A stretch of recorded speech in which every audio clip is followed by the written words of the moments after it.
Hey everybody, it's Jason here, Premier Janitorial. Here with you live again on Thursday. Just want to say sorry about the reschedule. We rescheduled 2 weeks ago to a Friday, and last week we were supposed to be Friday, and I got busy and didn't get it scheduled and missed it. So I want to apologize for not being on here last week. So I say sorry, and should be here at 1:30 on Thursdays from here on out. We'll try not to have to do those reschedules and definitely be more consistent and not missing. Before we get started today, talking about the topic, I just want to, I guess, give a little shout out. Since we've been doing these on live, we don't usually have a whole lot of people watch them live. We have a lot of people that view them later. So for those of you that view this later, you'll usually hear me give a shout out to those that make comments or there. But there's somebody that's here. I think this is either our 8th or 9th one. And I think all but one, we've had Kevin, a good friend of ours, has always been on here. He always made his lunch break so he could come and watch him. And I asked him, I'm like, why are you doing that? And he's like, I'm learning. I've got value out of it, which is cool. I mean, that's the whole idea of doing these. But anyway, unfortunately, Kevin won't be with us anymore. He passed away this week, so I just want to give a shout out and say, Kev, I'm gonna miss seeing you on here. And I say friend, he's family. He's one of the guys that he's there on all of our holidays and all special occasions. He comes over and hangs out with us, and just one of those guys you could always count on. And I know a while back, at one point in my life, I was going through a rough patch, and he was there during that. So gonna miss you, Kev. We'll see you again one day. Just want to give a shout out and put that out there. Anyway, going to move on. Today the topic is creating a core value culture and its benefits. So some of you are probably thinking, what's this about? Core value and its benefits and culture. I mean, obviously people know what culture is, but how do you do that? And I guess let's talk about some of the benefits. Some of the things out there. Hey, Spencer, you're actually here. I didn't get to see you earlier. I got a buddy, Spencer, that does one of these, and he does it about 15, 20 minutes before mine, and I was too busy prepping for mine. So if I'm nervous, I feel ill-prepared, I've been prepping for this and been a crazy busy week, and I feel like I'm not prepared, and I'm always nervous and never prepared. But anyway, get back to the topic. So, excuse me, I got allergies are killing me. If my eyes look all puffy and little bit of red. Part of it's probably just from the little talk about Kevin, but yeah, I've got allergies are killing me. So my eyes have been puffy and really red and bloodshot and water. And so they're, just bear with me. It's kind of in my throat a little bit today. So bear with me. But anyway, back to the topic, creating the core value culture and the benefits it has. Some of the reasons why you want to do this. There's been different studies, but they call it performance enhancing cultures or core value cultures. Companies that have that, statistics say they grow 70%, 75%, 756% faster. Sorry, I need to start all over. I'm stumbling all over myself. Anyway, 756% faster than those without, that just are companies that are just being run, that don't have any kind of a value system. I mean, I guess everybody has a value system, but they don't run their company based on them. People don't know really what they are, and they're kind of all not going in the same direction, right? Other benefits, you can go from employees or team members, as is our case. We call them team members. Oh, hey, Chris Parsons, good to see you. Hey, I was watching yours. I didn't get to watch it all, but I'll go back and watch it. I need that because I need to figure out how to operate it. Another buddy of mine did a live event. His was on operating on little sleep, which that happens to me. My grandkids are back living at the house with me, so that happens occasionally where I don't get any sleep, or I started to watch it. You're watching too much TV too late. That happens to me occasionally too. But anyway, or you want to go from employees, or in our case, like I said, team members that are making crazy decisions that are all over the place, to people that are like-minded, because you're bringing people in and you're hiring people based on these core values that have the same value system as you. Or you go for looking for people to people you want to hang out with. You're looking for people that are part of your staff based on people that are like-minded and that are on the same value system as you. Or you go from keeping an eye on the business. You're coming to work just to keep an eye on the business, and coming to work because you're wanting to hang out with your people because they're they're, I don't know, for lack of a better word, many yous. You love to go to work and you hang out with your staff. I know we've started running our company based on core values, and I'll get to a little bit of that in a little bit and what our values are. But I know that statement I made about you want to come to work. We do we're in the janitorial business, as you know, so it's not like we see our staff or we come in and we're all at the office every day. But we do what we call an eat and greet, and have any of our staff and their family that want to come for dinner the last Thursday of the month. And that is like one of my most favorite things. I just look so forward to that, to just hanging out and getting to see the team and getting a bunch of us together. And it's just like, I can't say that I didn't like a lot of the people that worked with us before, but now we really have this culture that it's just fun. It's just a great group, and we just love getting together. And it's just like one of the best days for me now. It's like you get Christmas or a birthday every day, one day a month, every month when we have that. And I really, really look forward to that. So, I've got some statistics here, and I'm stealing this from a business coach and mentor, but there's a guy named John Cotter and James Haskett. You can Google them, and they wrote a book, but they did a study on performing enhancing cultures, or core value-based cultures is another word for it. And they studied 12 companies that had them, 20 that didn't.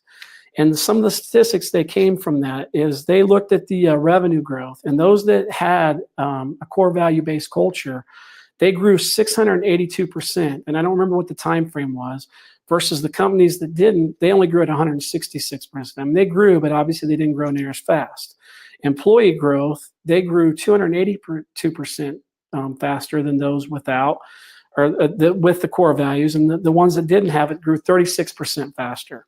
Now, the big numbers come, you pile those two together, so you have revenue growth and employee growth. The big numbers come on the last two, stock profit growth, which if you're a company that has stakeholders or shareholders, I mean, it's obvious you want to keep those guys happy. So the companies that had core value based, they grew 901% over this time period, versus those that didn't, that only grew 74%. Net income, this is another big one. Those that had core value base grew 756%. Those that did not grew 1%. So you can see what kind of a difference that can have, on a company, as far as even on the bottom line, doing that. So now we're going to get to the point. Okay, so these are some of the benefits and the reasons why you want to do it. So how do you do this? What's the way that you discover your core values or come up with your core values, and how do you implement them? I mean, how do you do this? So you don't just decide, hey, these are my core values. I mean, we all have values, but what are your core values?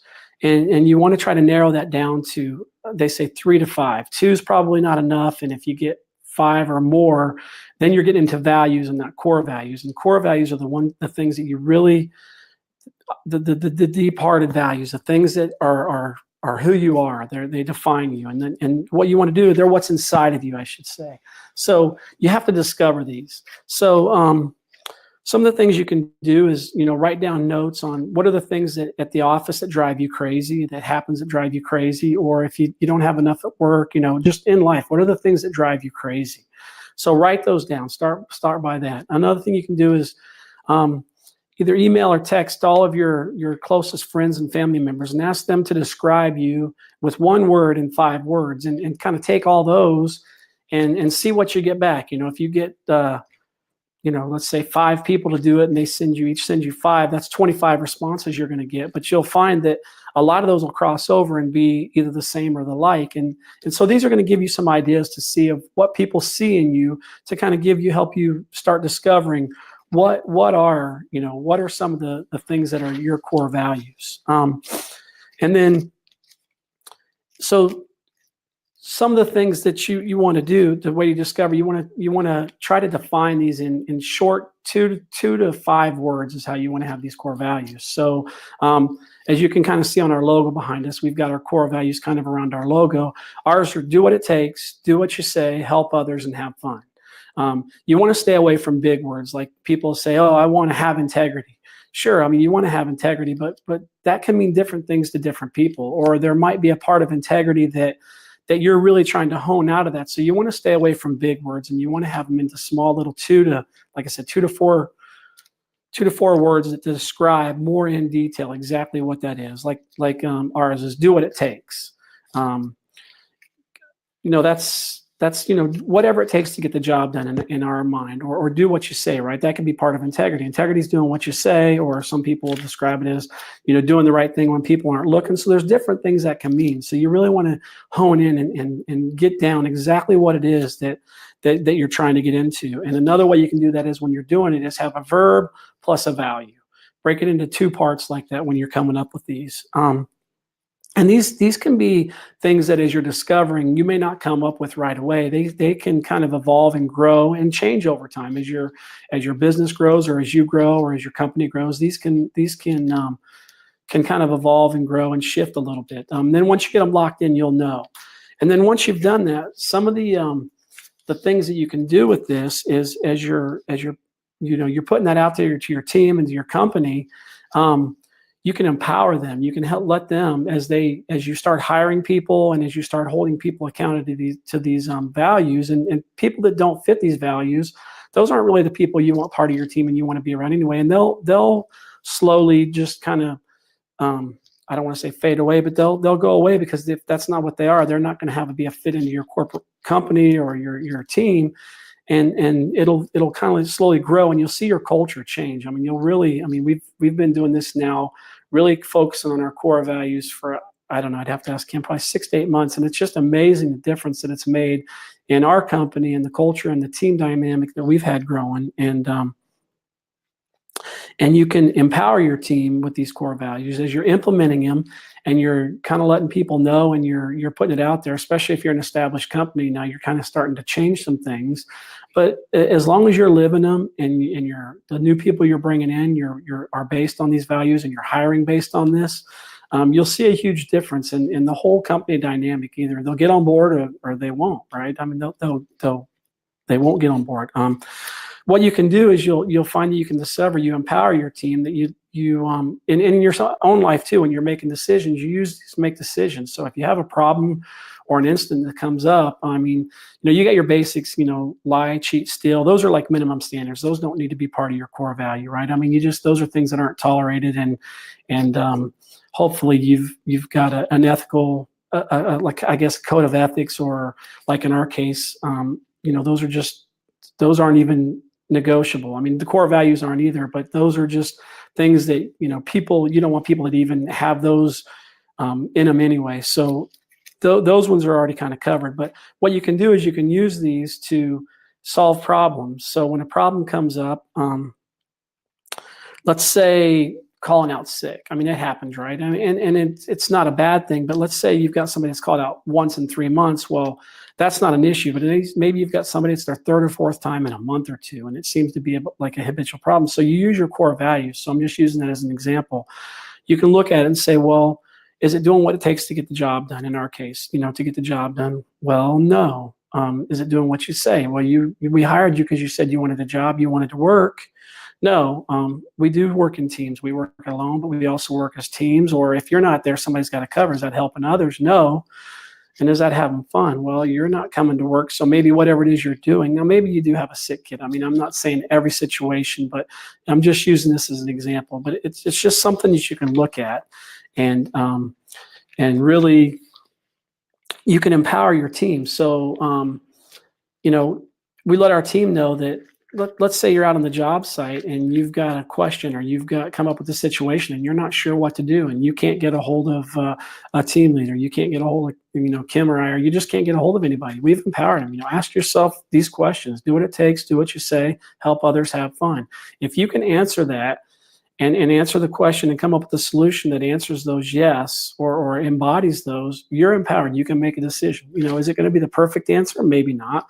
Is it the exact answer maybe one of us would have made? Maybe not, but it's not something that can hurt the company, and it can be justified, and they really feel like they've taken ownership, and it just creates a different culture, and it just the business runs smoother, and it just has changed the whole dynamic. So hopefully I kind of rambled on a little bit. I feel like I was ill prepared. Hopefully I got the point across to you, but if you're out there and you're looking for a cleaning company, and you want a company that is run by this. It's got a team that's embodies this, and we're really trying to foster that within our team. And these are non-negotiables. So if people break them, then they don't want to be a part of this team. They have to find another team they want to be a part of. But if you're out there and you're looking for a cleaning company and you want to work with a company that's is run on core values and a team that embodies this, then you can go to, I put the link at the bottom of the page here, pgsak.com/upgrade me,